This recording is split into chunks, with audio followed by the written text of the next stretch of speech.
Let's dive into the fascinating story of one of the greatest celestial warriors, Archangel Michael. Known as the leader of the heavenly armies, Michael appears in various religious traditions as the protector of the faithful and the defender of good against the forces of evil.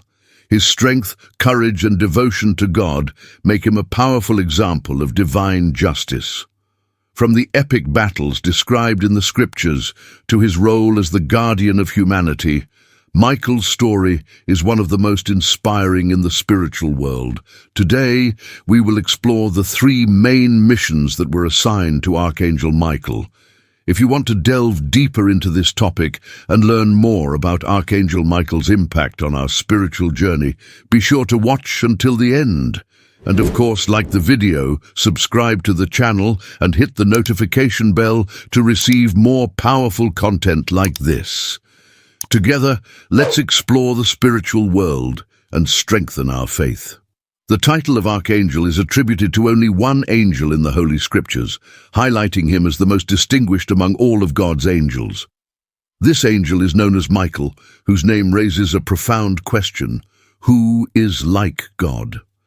Michael, the Archangel, is mentioned in several passages of the Bible, always in contexts of great spiritual significance. Among his main missions, three stand out. The first of these was the defense of Moses' body. Michael is often recognized as the most famous angel in the Bible. We know he holds the title of Archangel, but what does that really mean for him? What are his specific functions? What has he accomplished? And how does he position himself in the celestial hierarchy established by God?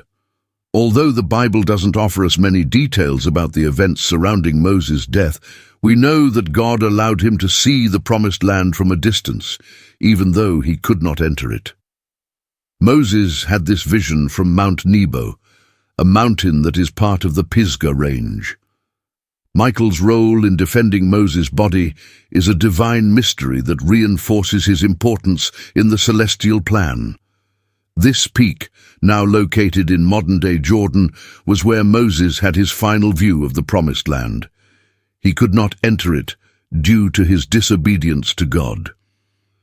The book of Jude, chapter 1, verse 9, describes a moment when Michael, the archangel, confronted the devil over Moses' body.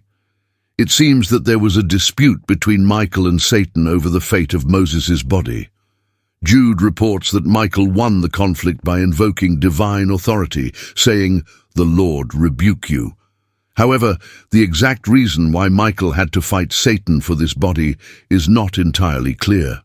Some theories suggest that the devil might have planned to use Moses' body as an object of worship, thus leading Israel into idolatry. Michael's second mission was to confront the Prince of Persia. This prince is mentioned only in chapter 10 of Daniel, in a passage of apocalyptic and symbolic nature. The Prince of Persia is generally interpreted as a reference to an evil spiritual entity that exerted influence over ancient Persia. The prophet Daniel had a troubling vision of a great war, which led him to a period of 3 weeks of mourning, fasting, and prayer.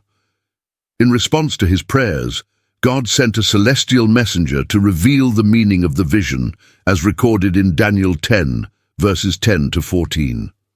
This messenger, who appeared in the form of a man, placed Daniel on his knees and said to him, "Daniel, greatly beloved, pay attention to the words that I am about to speak to you, and stand up, for I have been sent to you now." As the angel spoke, Daniel, still trembling, stood up. The heavenly messenger continued, "Do not be afraid, Daniel, for from the first day that you set your heart to understand and humbled yourself before your God, your words were heard, and I have come because of them.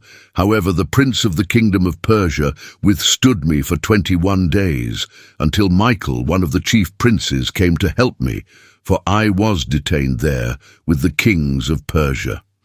Now, the angel was there to explain to Daniel what would happen to his people in the last days, as the vision referred to a distant future. This episode offers a glimpse into the spiritual battle that occurs in the heavenly realm. Daniel had spent 3 weeks in prayer and fasting, and the messenger had been sent from the first day in response to these prayers, but faced spiritual resistance until Archangel Michael intervened. However, the angel was prevented from reaching Daniel by a figure called the Prince of the Kingdom of Persia, who opposed him for 21 days, the same time that Daniel was fasting and praying. The power of this demonic prince was so significant that Michael, one of the chief princes, had to be sent to assist the angel. We know through Jude 9 that Michael is an archangel. It was thanks to Michael's intervention that the angel was finally able to reach Daniel. This heavenly messenger explained to Daniel how the events of the last days for the Jewish people would unfold in the final vision. During this time, the great Prince Michael, who protects the children of Israel, will arise to act. The angel refers to Michael as Daniel's prince, suggesting a special responsibility over Israel's destiny.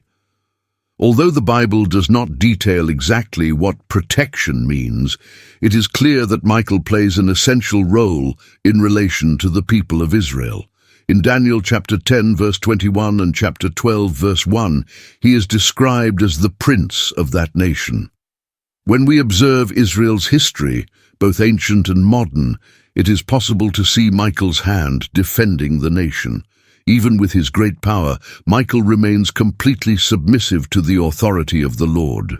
Jude 1:9 shows his trust in the Lord's power and justice.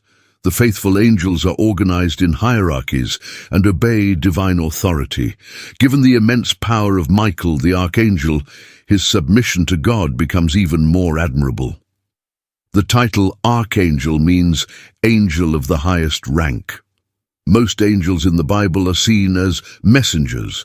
However, Michael is distinguished by his involvement in battles, confronting and resisting evil spirits and principalities in all 3 references to him in Scripture.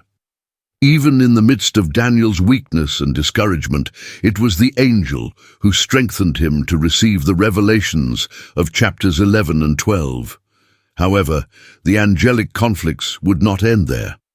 The angel needed to return immediately to face the Prince of Persia, and also inform Daniel that the Prince of Greece was on his way. This shows us that Satan's demons are in constant opposition to God's kingdom and his servants. We must be ready to fight the spiritual battles that occur beyond our sight.